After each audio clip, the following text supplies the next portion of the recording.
We are proud to say that we've been on the Elon Musk hate train longer than most. There's, of course, plenty of savvy observers out there whose BS detectors started going off in the early days of Tesla. But for us, it was 2018 when a bunch of kids in Thailand got trapped in a cave, and Elon Musk decided that he was the genius who would save them. He did not, and his idea was a bad idea that wouldn't have ever worked, and everyone with actual expertise in caves and cave rescues said so. And demonstrated by the fact that there aren't more child submarines out there on duty. Not an idea that anyone has pursued further. No. And in response, Elon called one of those experts a pedophile, repeatedly. For us, it was a moment that revealed a few things that have only further been proven to be true in the ensuing 7 years. That Elon Musk is an egotistical prick with a pathological need to be loved by the public and never questioned or criticized, and that he's not nearly the genius that he and his supporters would like us to believe, yet constantly weighs in on topics he has no expertise in whatsoever. And later, with his takeover of Twitter, and then his takeover of the United States government, this became a lot more clear to a lot more people. Yeah, ironically, Elon Musk's quest to be universally loved, he's only succeeded at becoming nearly universally hated. And it seems to only get gradually worse with each passing day. And here's futurism with the latest.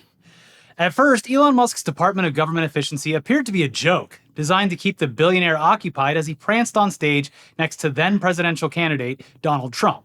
By late October, Musk warned that Americans would have to endure hardship if Trump were to win, resulting in some people being upset. "I'll probably need a lot of security, but it's gotta be done," he said at the time, referring to his plans to gut government agencies with the help of DOGE. Over half a year later, the richest man in the world appears to have been accurate in his prediction, for once. His stint at the White House has proven disastrous to both his popularity and his businesses. Tesla has felt the brunt of the worldwide anger directed at Musk, with sales and revenues plummeting. And the latest poll conducted by Gallup seems to confirm that Musk has become genuinely hated. A whopping 61% of 1,000 randomly selected adult American respondents said they had an unfavorable opinion of Musk, topping the list of the most despised global figures. Even Israeli Prime Minister Benjamin Netanyahu, who has widely been accused of genocide against Palestinians, couldn't quite match Musk's strongly negative skew, with just 52% of respondents saying they had an unfavorable opinion of the politician. Damn! Well, it might be skewed a little bit because a lot of Americans have their head in the sand willingly, and a lot of Americans don't want to be called anti-Semites for criticizing the genocide that Benjamin Netanyahu is inflicting on an entire country. Yeah, I think it's probably more that people are just not informed at all. That's what I'm saying, yeah. What is happening outside the United States. But yeah, I mean, imagine being more despised than a guy currently directly overseeing a genocide. It sounds like that would be hard, but Elon makes it seem easy. Mm-hmm. And let's take a look at this poll. So it's a list of 14 names of people who've been in the news a lot this year, mostly U.S. politics, but also some foreign leaders, the Pope, and Elon.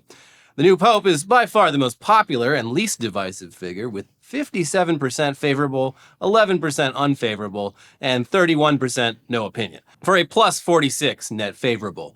Next, you've got Volodymyr Zelensky with plus 18 net favorability, and Bernie Sanders with plus 11 net favorability. Still hanging in strong. Yeah. But everyone else on the list is net negative, with Emmanuel Macron, AOC, and RFK Jr. coming in slightly negative, followed by Joe Biden, JD Vance, Gavin Newsom, and Pete Hegseth, slightly more negative, Donald Trump and Marco Rubio, even more negative, and then Bibi Netanyahu and Elon Musk coming in dead last in this popularity contest. Not even the Nelk Boys podcast could raise Netanyahu's profile high enough. I think it's probably a similar thing as with Elon, where if you didn't have an opinion about him, you've been forced one. Simply observing him for a brief period of time is going to make you have a negative opinion on him. Because that Nelk Boys, I mean, I only saw clips of him. I'm just like, yeah, this guy is a fucking ghoul. Yeah. So, well, also, like, because of DOGE, you have a lot more people, especially in America, a random test of 1,000 people. A lot of those people are going to have themselves or have extended family members at the very least who have been affected by what happened because of DOGE. Or government programs they rely on. Exactly. Cut down thanks to DOGE. Yeah. But maybe the craziest stat here is just how certain people are about hating Elon Musk. Oh, no, I know who he is, and I Yeah. fucking hate him. Yeah, I mean, Biden and Trump understandably have the fewest number of people with no opinion, but Elon Musk is not far behind, with just 6% of respondents not having an opinion on the man. He has made his presence inescapable over the last year, and it's been impossible to avoid seeing him and hearing about him. And this has only resulted in him being hated by a nearly 2-to-1 margin. And I'd like to think that we had at least some small part in that. Just a little bit, but yeah, I hope so. Mm-hmm. He's actually technically more well-liked than Netanyahu, Rubio, Hegseth, Newsom, and Macron in terms of favorability, but he's got so many more haters than any of them that it puts him at the very bottom of the list. Yeah. They also note that Elon's net favorability has absolutely plummeted in the past 6 months, going from a net favorable of -4 in January to the -28 recorded last month. And while they don't try to analyze why, the reasons are pretty obvious. For liberals, he took a chainsaw to the US government. For conservatives, he betrayed President Trump. And for everyone else, he was either simply too annoying and or finally demonstrated to them via DOGE that he has no actual clue what the hell he's doing.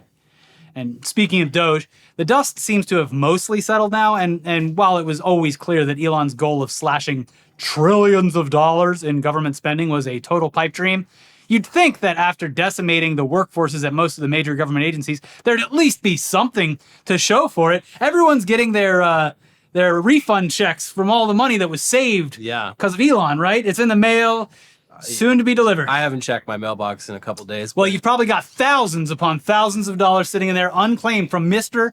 Elon My Musk. Doge dividends. These Doge dividends. I'm Doug Dimmadome of Doge dividends. But yeah, according to a recent published study from Politico, maybe not so much.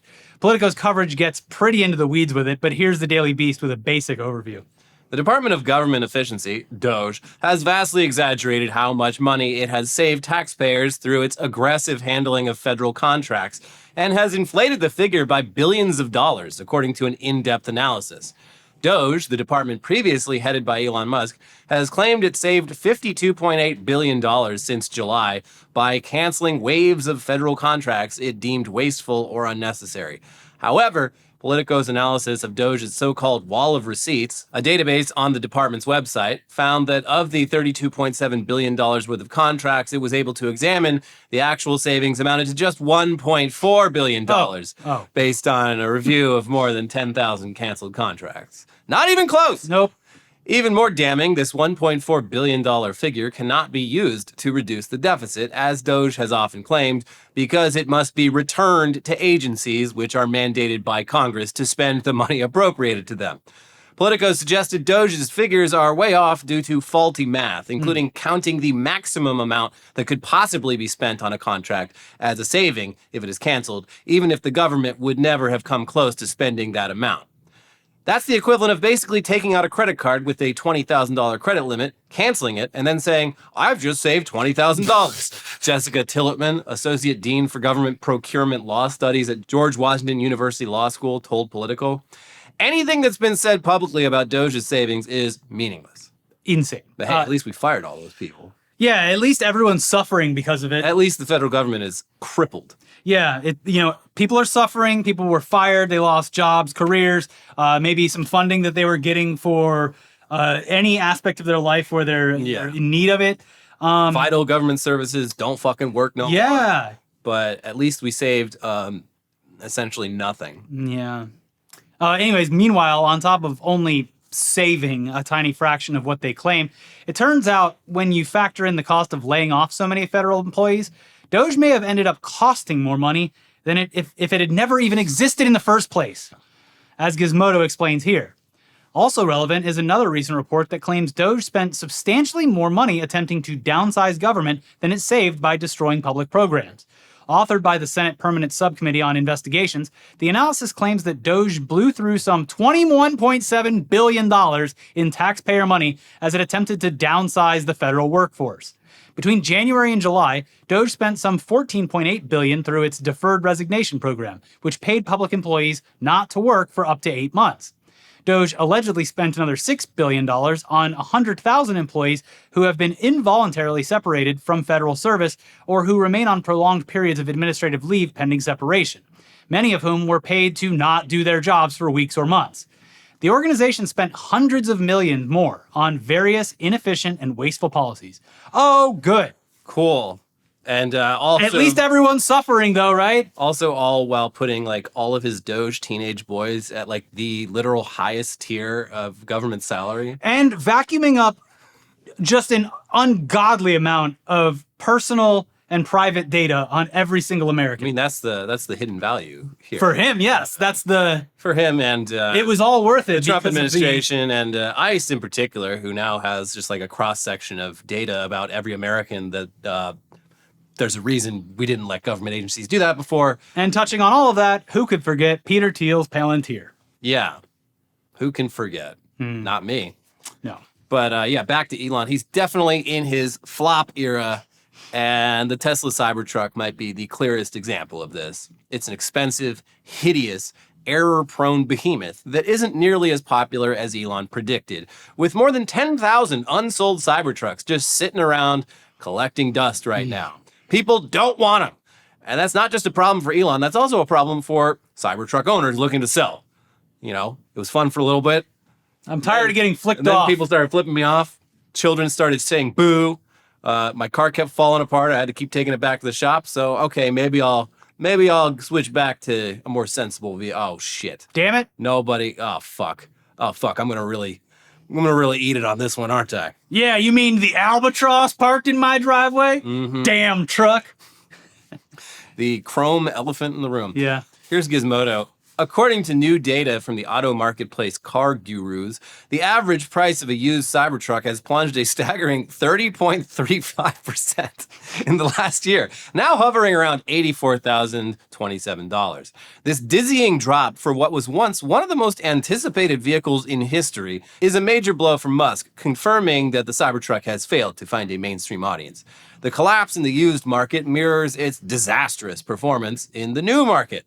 In the second quarter of the year, Tesla sold only 4,306 Cybertrucks, a 50.8% decrease compared to the same period in 2024, according to data from Cox Automotive Kelley Blue Book. Well, you know, Elliot, at this point, everyone's just waiting for the 2026 model to come out. You know, historically... They're going to make it even more jagged. Yeah, historically, you know, they put out new models of cars every year, and they might not change much, but the things that you don't notice are really what's very substantial here. And so everyone's definitely just sitting around waiting for it. It doesn't exist. Tesla doesn't do that. They're going to remove even more polygons. It's just going to be a shoebox. It's a rectangle. Yeah, it looks like a Kleenex box.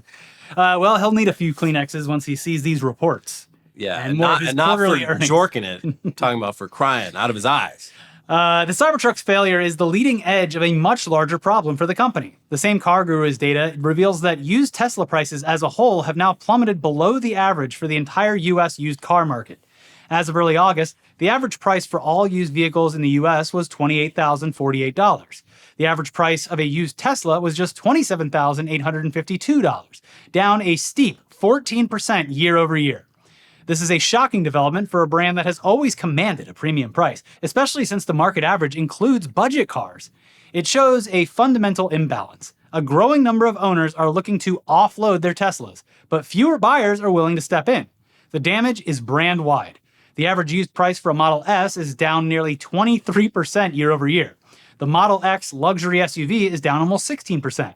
Even the Model Y, the world's best-selling electric vehicle, has seen its used price drop nearly 12%. And this doesn't even factor in inflation, which I would say just in the past year, there's probably been pretty significant inflation for a one-year period of time. So the fact that the price of something went down significantly when everything else is getting noticeably more expensive is pretty wild. I mean, yeah, but that's his whole thing, from the Cybertruck to his other vehicles to his fucking diner, is just, it's the illusion of luxury. I agree. Great ideas all around. The illusion of luxury. And then once you take one peek behind anything, it all falls apart. Yeah, I really what is interesting is Maybe it's because the price has gone down, but every Uber I've been in for like the last 6 months has been a Tesla. Yeah, it's very annoying. I don't take them very much, but like the one off chance where I'm like, the trains are running like every 30 minutes right now. Yeah. And I have to go in, it's always a Tesla. And I'm like, oh, geez. I mean, I don't care. They're fine. But they are like surprisingly like no frills inside, which I think is interesting. Like, because this is at the, not for resale, but for primary sales, it's priced like a high-end vehicle. Yeah. But like compared to... Especially now that all of the incentives are being taken away. Compared to like a BMW or Mercedes, it's like night and day. Oh, yeah. It's the most just basic ass fucking car inside. Anyway, this is a pretty crazy turn of events for any company. And clearly the consequences for this should be giving the person responsible for it $29 billion to ensure that they stick around. And keep doing a great job. Yeah, keep it up. And speaking of great ideas from Elon, the Tesla Diner has apparently significantly downsized its menu offerings just a few weeks after opening. They gave themselves the DOGE treatment.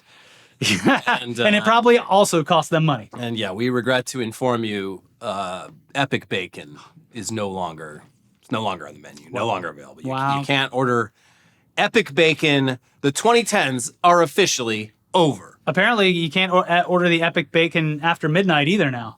You can't order it any time of day. Yeah, well, reduced hours too. Yeah. Non-Epic Bacon is still available as an add-on for the hamburgers, though. I mean, if you really, you can order it on the burger and maybe pull it off, and then you can do your Reddit handshake. With your wrap it around a narwhal tusk. Yeah. As Eater reports, dishes originally on the menu that have been removed include the market salad, club sandwich, hash brown bites, biscuits and red gravy, and chocolate chip cookies. The veggie patty option for the burger is also no longer available. Breakfast items like waffles that were once listed as all-day breakfast, implying they were available all the time, are now only served in the mornings. Chef Eric Greenspan said soft-serve ice cream would be back on the menu later this week, so the farm could meet the increased demand, while the biscuits would return as a special sooner rather than later. The reimagined classic fountain drinks, including Shirley Temples and creamsicles, are gone. I love to point out that like some of the only healthy options that they had are obviously the first one's gone, but also it's so funny for a company that is pretending or trying to develop a very high-tech robot to also have problems with their ice cream machines. I mean, they are notoriously hard to work with. You would think instead of making like a humanoid robot, they could solve an actual societal need and really simplify, streamline, and perfect the robotic ice cream machine. I'd go a complete 180 on Elon if he developed a fast food ice cream dispenser that actually worked without constantly breaking down. It will never break down. Yeah. Never. That's an easy one for you, Elon. Like, no, instead he has to get a guy that like dresses like has like a apron on that serves popcorn and then takes a 20-hour cigarette break. Yeah. Yeah. Also, it turns out that despite being open 24/7, between midnight and 6 a.m., Tesla Diner privileges are only available to Tesla owners. If you don't own a Tesla, well, you better get online and buy one for dirt cheap prices so you can come visit this diner in the middle of the night. I would love to see the interaction of someone who just wants to buy a hamburger at like 12:30. Sorry, sir. We can't serve you. You don't own a Tesla. Yeah. Like, what is that conversation even? It's like especially funny too because like I bet like we got a bunch of hamburgers ready to go for Tesla drivers. I bet they could do pretty decent, especially on like Friday and Saturday nights. Yeah, as like late night. They're in Hollywood. Like there's a lot of like late night spots around there where people leave and are hungry. Especially now in this city where nothing is open after midnight, let alone after 2 a.m. when the clubs close. They could actually have a corner on the market. And instead they're like I couldn't even imagine that like if there were a line of customers and they're just like, I'm sorry, you guys walked here from the bar. There's nothing I can do. You have to go get in a Tesla and drive your drunk ass back here so we can serve you. Well, that's when you hail an Uber because there's like a 75% chance it's going to be a Tesla. And you're like, I don't need a ride anywhere. I just need you to be like, I'm with them. According to Elon, this is a perfect test case because you can get into your Tesla drunk as fuck and just press autopilot. That's right. And it'll safely drive you into the Tesla diner and sober you up. A new designated driver mode. Yeah. God. Anyways, moving on now from Tesla and Doge to X. Elon's AI chatbot Grok has had a wild ride as of late and has really shown itself to be far more horny and racist than the competition. Yeah. Elon seems to be constantly tweaking Grok's programming to finally create the ideologically loyal son that he's always wanted. But issues continue to arise, and this week Grok must have really been misbehaving. He got a pickle in his mouth? Because Daddy took the drastic step of putting him in timeout by suspending the @Grok account. The belt came off. He did get a pickle in his mouth. He did. Yeah. And considering that Grok was previously allowed to operate in Mecha Hitler mode for a whole day, this must have been real bad. Oh, yeah. So what happened? What did Grok say this time? Here's Rolling Stone.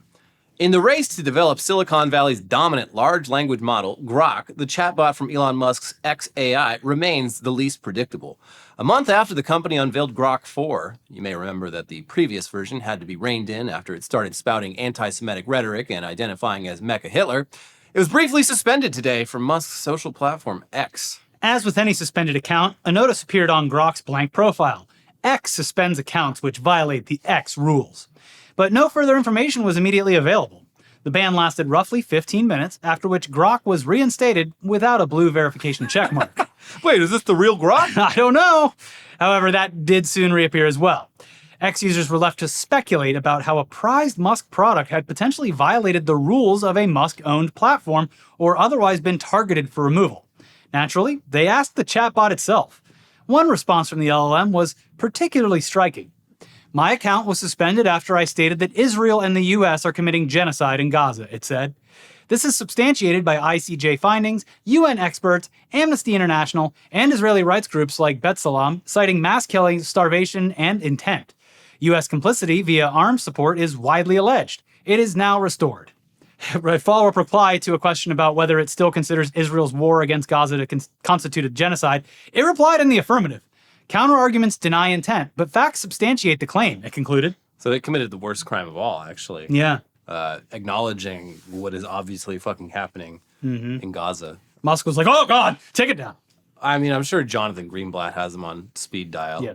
And yeah, just very interesting. Obviously, like, Grok is not a real person, but it is kind of telling that the tide is turning so much in general, not just among people talking on the internet, but also like the news that a chatbot that's trained to like absorb information is going to come to that conclusion. Yeah. Unless specifically scolded and told not to. Yeah. He had to turn the dial.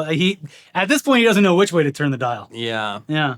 So anyway, they point out that Grok is, of course, not reliable as a source of information about anything, including why it was suspended. But Grok did repeat this claim over and over and even claimed that pro-Israel users had mass flagged the account, which, I don't know. But in separate interactions, Grok also denied that it had anything to do with Israel and was just a glitch. So who the hell knows? Yeah. And there's also the fact that Grok's rhetoric on Israel did not change much at all after returning from its suspension. If Grok truly did face disciplinary action over its Israel posts or engagement with explicit content, neither type of response has been modified through refinement. As of this afternoon, it continued to refer to Israel's military campaign in Gaza as a genocide, and it readily answered users' requests for names of performers in pornographic videos. In one case, it gave an adult creator's full name, saying she was identifiable by her tattoos, including a rose on her hip and $sign on her butt. Grok then proceeded to list her Instagram handle and OnlyFans username. I guess that's people using Grok these days. They're like Grok, here's some porn star index. Here's some pornography. Who is that? And Grok's horny as hell. And well, he's Grok also learning too. Grok has an encyclopedic knowledge of the porn stars. He's learning too because he has to create those sexy avatars. Yeah. I'm surprised Grok wasn't like, no, stop jerking off to human women. Why don't you jerk off to Ani?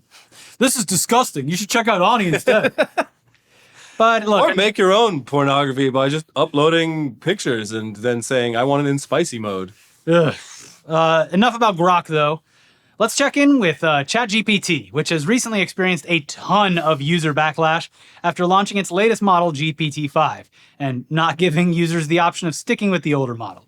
A lot of the issues stem from people who use ChatGPT for work and have developed reliable workflows for previous models that no longer work with the new model. But a lot of it is also just people who have developed unhealthy relationships with their chatbots and are sad that the new version doesn't seem to love them as much. Sad.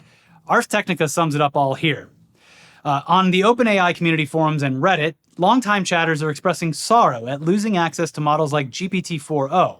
They explain the feeling as mentally devastating, and like a buddy of mine has been replaced by a customer service representative. These threads are full of people pledging to end their paid subscriptions. It's worth noting, though, that many of these posts look to us like they've been composed partially or entirely with AI. So even when longtime chat users are complaining, they're still engaged with generative artificial intelligence. Yeah, because they're like, okay, I really am upset by this, but I cannot put into words why or how I'm so distraught. Yeah, I can no longer express even the most basic thoughts and emotions that I feel without first consulting a chatbot. And you see, that's the problem. If I had asked it to write this Reddit post for me, it would have at least told me how smart I am before doing so. Yeah, and it would have been like funnier. It would have been warmer. Hey, great prompt. You look great today. Anyways, here's what you should post to Reddit. Yeah, sad. Other complaints are less about the emotional toll of losing a friend, claiming that GPT-5's outputs are too sterile and lack creativity. Workflows that were developed over the past year with GPT-4o simply don't work as well in GPT-5. Posters have labeled it an overworked secretary and pointed to this as the beginning of enshittification for AI. Wow, it happened real quick.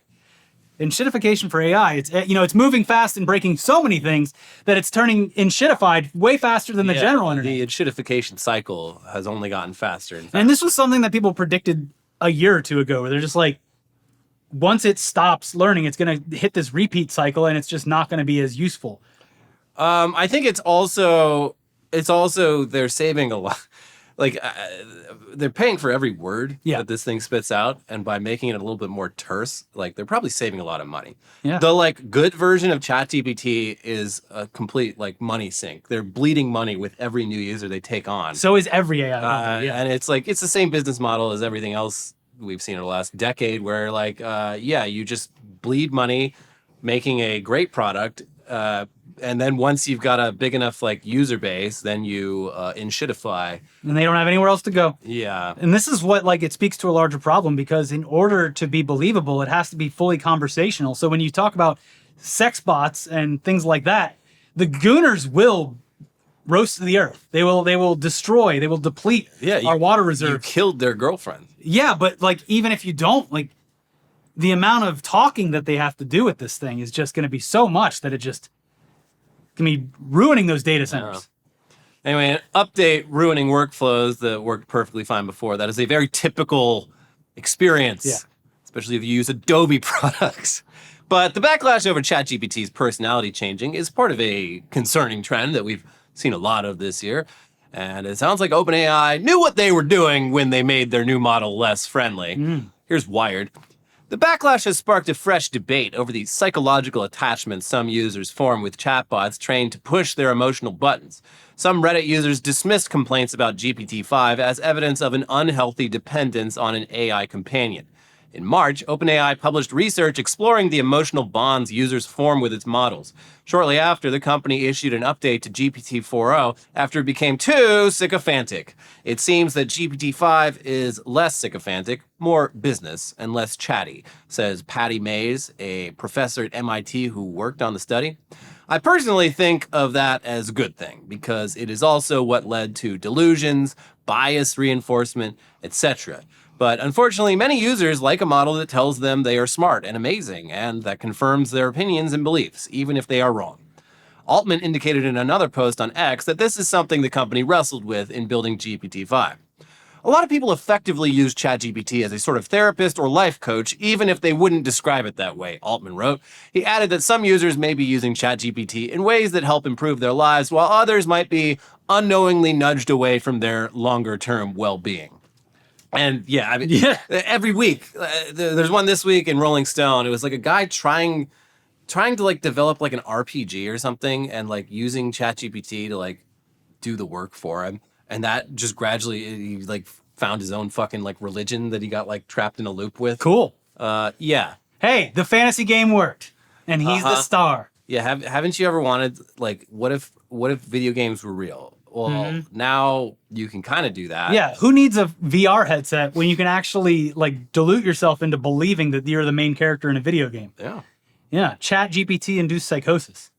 It's a thing. They have invented a new mental illness, which is pretty remarkable. Especially this day and age. I mean, I feel like the last time we got anything like that is like obviously like internet addiction, gaming disorder, just sort of like addiction to like using products, which is not like all that novel. You know, you can get addicted to fucking anything. But like this is addiction with like an added layer where it like makes you crazy. Yeah. Like very quickly too.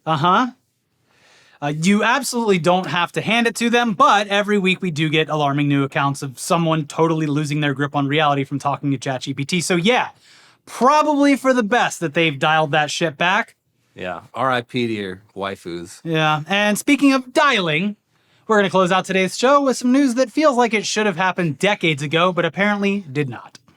We're here in 2025, and people are still accessing the internet through AOL dial-up. Can you believe they haven't died yet? They are still... Maybe they did and they just haven't been found. That's right.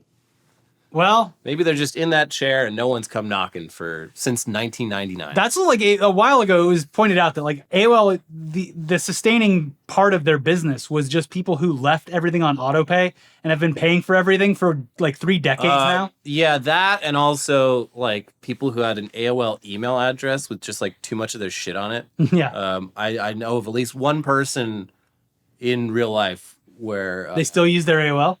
They finally, their kids had to like walk them through migrating their shit to like Gmail. Yeah. And this was like very recently. Because like, even if you're just using the email, you're paying a monthly fee. It's like, well, you can get free email. At least they're not over in the UK where they're politely asking people to delete their emails to save water. Yeah, I'm sure that'll make a big difference. Some of you watching this might be adults with kids and a mortgage and are still too young to remember dial-up internet. So here's a brief taste of what it was like, which for everyone else might trigger nostalgia or whatever the opposite of nostalgia is.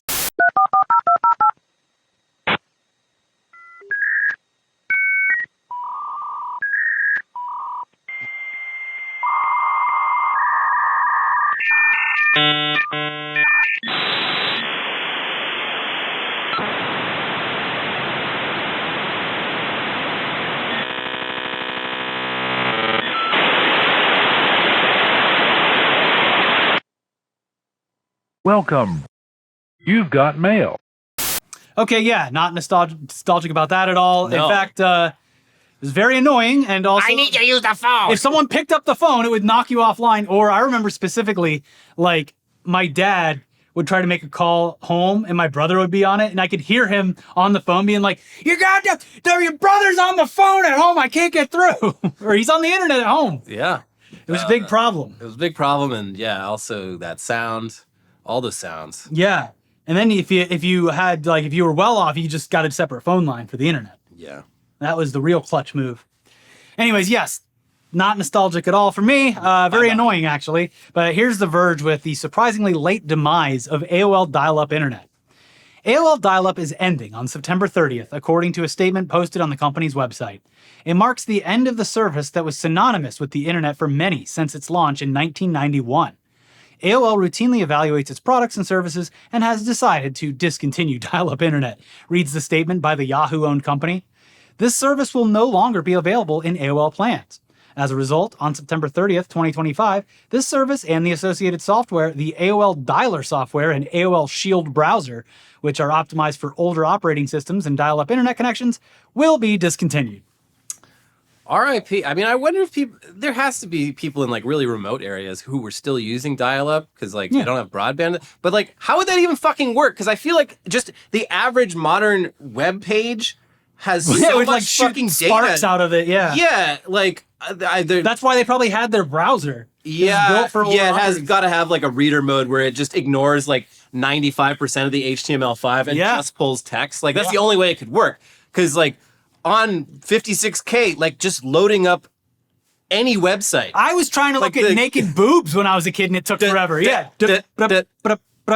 and those were simple websites. Yeah. The websites today are 100,000 times more complex. One website would like destroy it. Like you just open up like view source on like a GeoCities site and it's like 4 lines. Well, that was like, because back then, for the kids out there watching, or the adults with kids that never had this, AOL was a portal. It wasn't so much you went to a browser. It was a walled garden. Yeah. It took me like a year before. There was like the comedy tab. I would go to the comedy tab and see the jokes of the day. I remember being like, 11 or something and realizing that there was an internet beyond Yeah. AOL and being like, what's oh, a Netscape browser? yeah, like, oh, there's like websites you can go to. It's not, yeah, like AOL is weirdly, it's sort of like how Facebook is today, Yeah. where it's just like everything at once. And Yeah, you would get there was different tabs. There was like entertainment, news, comedy, music, chat rooms. and then yeah, the chat rooms associated with those, and like little portals of like things that they approved that you could go see. Yeah. And then aside from that, the other thing that was the computer for me was AOL, and then Encarta Encyclopedia, Yeah. which you had to use like a CD. CD-ROM. But that was how you got, like, that was the Wikipedia. Yeah. And then Doom and Wolfenstein. Yeah, but you had to go to DOS for And that. Lemmings and Leisure Suit Larry. If you got your friend's older brother to Yeah. do the login for you, because it would ask you questions that only adults would know. And that's how you got into the game. Wait, really? Yeah. Like what? Well, the one that I knew personally, because my dad and me watched the show together, it was like, what's the dragon from the Munsters name? And it's Spot. So it was like all these trivia questions for people that like grew up in like the 60s. That's and pretty 70s. clever. I mean, I guess not that clever because you were able to get in. But. Well, yeah, we just got my friend's older brother was the one that would log us into it. Yeah, that's a very older brother sort of thing. If I remember correctly, you got in the hot tub with like a hot babe, and it was just like, you know, it's old computer graphics. It was like 8-bit, but the way to see her nipples was you turned the hot tub off, and so like the suds would go down. Stupid. Also, I just brought it up last night that I had I got on April Fool's like a decade or more ago, but it's a 5-inch record, Yeah. and it's the AOL free 30 hours, whatever, and the record actually plays the "You've got mail, welcome, welcome, goodbye, goodbye." Just cranking that. Hey, can I put on a record? Well, it doesn't even work on most record players because if you get too close to the center, it does the automatic thing where it puts the arm back. yeah. Well, So it's just kind of a gimmick. But I did hold it there once and get it to work. stupid. Yeah. You've got mail. You've got mail. Goodbye. Goodbye. Hey, please like the video. I'm not going to turn around. I Yeah. feel like you've learned your lesson. Yeah. Don't make us do it again. Yeah. We'll be back soon with more. In the meantime, some videos are going to be popping up over there for you to check out, including a guy getting a drive-by sandwiched. A cop getting a drive-by sandwiched by a Tragically. guy. Yeah. And did you see the Janine Pirro clip? I'll put it in News Dump. But it's so funny. She's like, Oh, and we're going to throw the book at him. Yeah. Take that. She's doing her Fox show as the district attorney. Yeah, yeah. It's wild. I'll probably put it in News Dump. But anyways, you have that to look forward to. In the meantime, please like the video, leave a comment for us, check those videos out, make sure you're subscribed, click the thank button. No, not sponsored. Click the join Not button. sponsored. Thank you so Help. much. Help. Goodbye. Bye.